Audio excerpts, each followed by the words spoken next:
Hey everybody, welcome to Lifespan Development.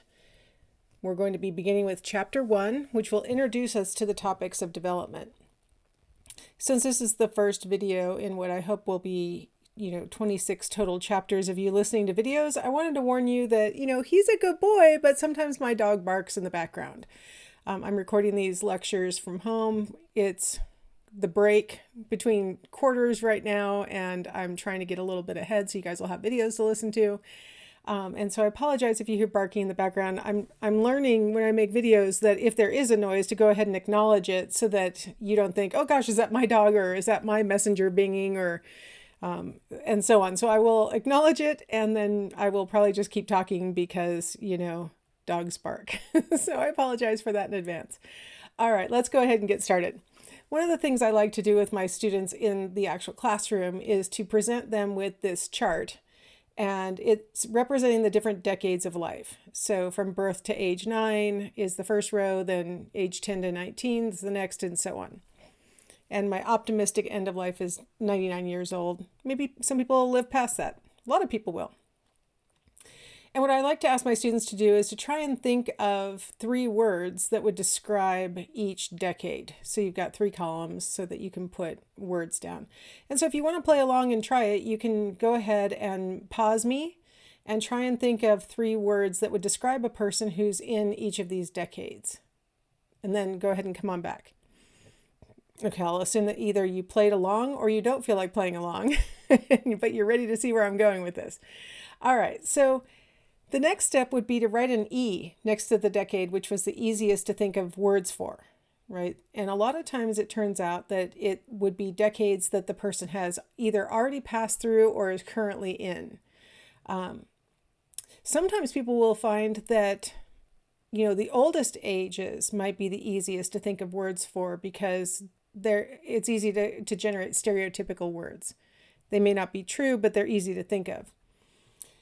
Writing an H next to each decade. That would be which decade is the hardest to think of words that would describe a person who's in it. And again, it might be decades that you never really think about. It might be decades that are just part of a blur of, usually it's adulthood.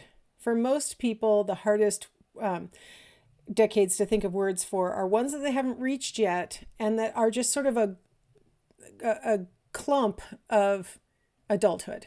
And so it's like something separate for the 30s, the 40s, the 50s, the 60s. You might have difficulty thinking of words because that's all just sort of a blob called adulthood. You can kind of, I always like to tally up the results to see which decade is voted the easiest, which decade is voted the hardest. And then we talk a little bit about why was this one easier, why was that one harder. Usually for most people, it's easier to think of words for the younger decades up to age 29, and then the very oldest decades, 80 and above.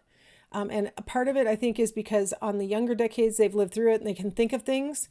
And for the oldest decades, it's easy to invoke stereotypes. The hardest, like I said, tend to be those middle adult years. So then I always like to ask, what words did people come up with? And we kind of talk about those, but I wanted to share what developmentalists apply to each decade. Sorry, there we go. So developmentalists characterize the first decade of life as the decade that's full of spills because, you're learning to walk, you're learning to ride a bike, you're learning to run, you're learning all these things. And so there's a lot of playing and falling down. And your teen years would be described as the drills period because this is when you've learned some content in school and you're really trying to master that, like your math and your writing skills and all the things that you're learning in school. The 20s they describe as the thrills decade because you have all this freedom and you have some money and you have, you maybe don't live at home, or if you do live at home, your parents are respecting that you can come and go, and so that you get to have a lot more fun and oftentimes don't have as many responsibilities during the 20s as you're going to have in the middle adult years. From age 30 to 59, they characterize that as the bills phase, where sort of you're working, you're taking care of people, you have a lot of responsibilities. The 60s, they say, is when you start to see ills, where the person starts to develop chronic illnesses and things like that. By the 70s is the decade of the pills, where you're taking medications to try and slow the progression of those chronic illnesses. And then in the 80s and 90s, the issue is wills, right? Because this is where a person's likely to die, is during these last 2 decades. So obviously they tried to be clever and make everything end in an ill sound.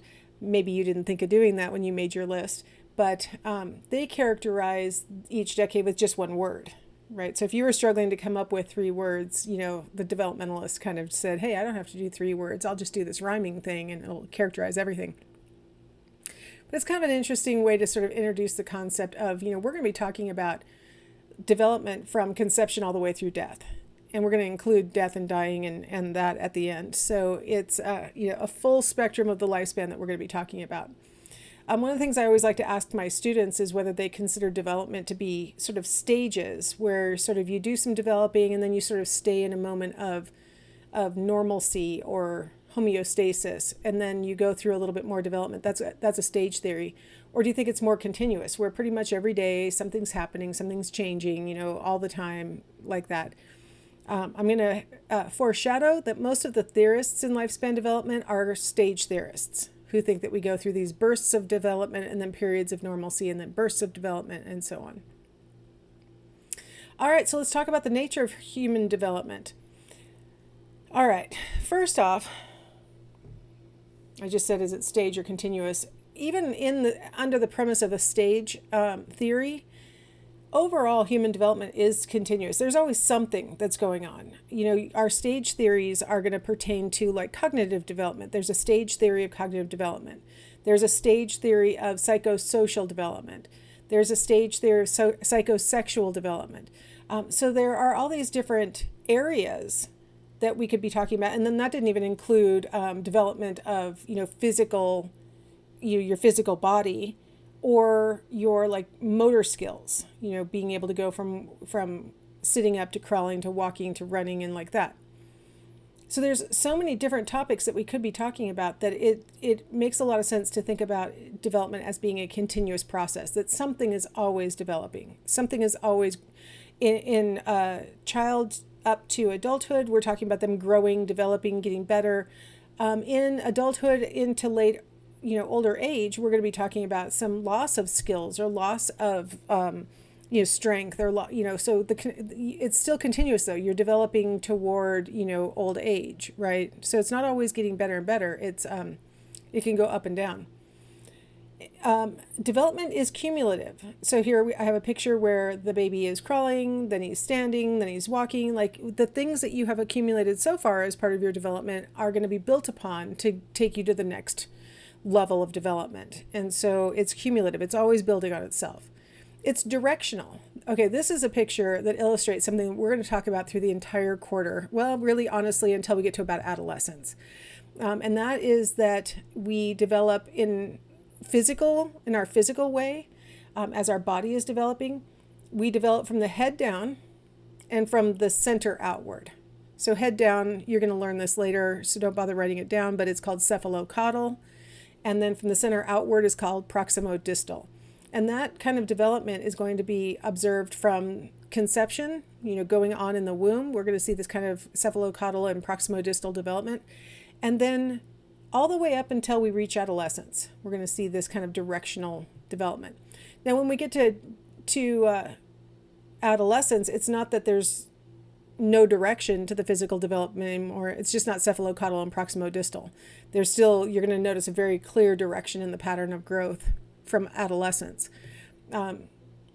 So when we talk about a directional development, we're talking about, for example, you have a baby who can make cooing sounds to start with, then they can make babble sounds, then they can narrow down those babbles into words like sounds that sound like words, like mama.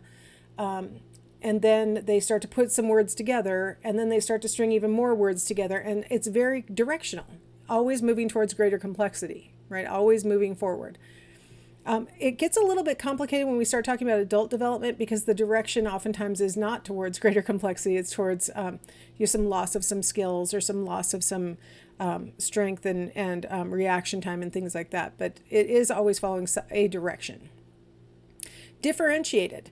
Here we have the development from conception through implantation being described here, and you see arrows showing you and part of it got cut off when I transferred the picture, so don't memorize this too much, but it's basically the idea is you go from a single cell to 2 cells to 4 cells, 8 cells, so on, and then the cells start to become specific, and then they start to migrate, and they become more and more differentiated from each other. So what had started as a single fertilized cell in the end of gestation is going to be a billion cell organism with these different cells having differentiated themselves. Some of them are for hair, some are for skin, some are for brain, some are for lungs. They've all differentiated over the course of development. You can imagine that is true for a lot of our behaviors and our cognitions as well. Let's look back at this baby who's going from crawling to standing to walking. The behaviors of crawling are, the legs have to be doing certain things, the hands have to be doing certain things that are different from what need to be done while standing. You have to differentiate the position of your hand, the position of your feet, those kinds of things. And then there's yet another change when you actually start to alternate your feet so you can walk. You have to differentiate. You have to balance onto the one foot that's not moving and swing forward the one that is moving, and you have to hold your hands in a certain way so you don't fall. And the behaviors become more and more differentiated as you are displaying this cumulative and directional development. Development is organized. It's not random. One of the great things about development being organized is that it allows us to talk about what happens on average for people. Because, for example, on average, babies will crawl before they stand, right? Like on average, we know that if you have crawled, the next motor skill you're likely to develop is standing. Because development is organized, we can make those predictions. We can make those descriptions. So when we talk about lifespan development, you might think to yourself, well, I mean, everybody's different. Psychology students love to say that everybody's unique. And honestly, they're not. Their development is organized and it is predictable. And so it allows us to talk about, motor skill development, cognitive skill development, social skill development, things like that in a very coherent way. Finally, after I've kind of given some examples here, you might be thinking about development as being compartmentalized, but the truth is development is holistic. Your physical development has an impact on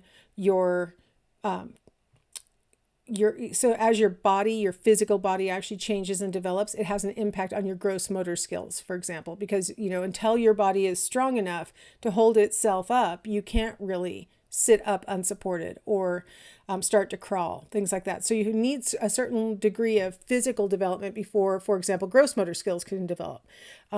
These are all integrated and tied together. Another great example of that is that you can't really talk until certain physical changes have occurred in your upper throat and your mouth and your soft palate and stuff like that. Until those physical changes have happened that are just part of maturation, you're physically literally going to be unable to speak.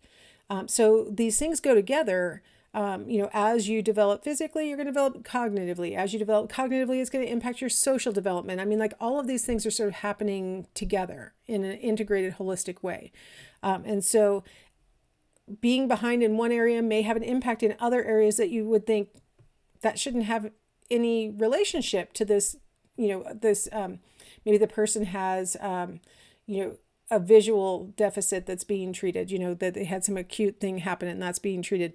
And then you're like, well, it seems to be impacting their social development. Why would that happen? Those are unrelated, but they aren't unrelated. Everything sort of builds on each other. Everything has an effect on each other. So development is considered holistic because of that. All right, so these are the major characteristics of human development, and we're going to be talking about all of these across this entire quarter. Maybe not with exactly these same terms, but you're going to see these things visited and revisited throughout the quarter. All right, let's go ahead and take a break here, and we'll come back and talk about some categories of age-related change.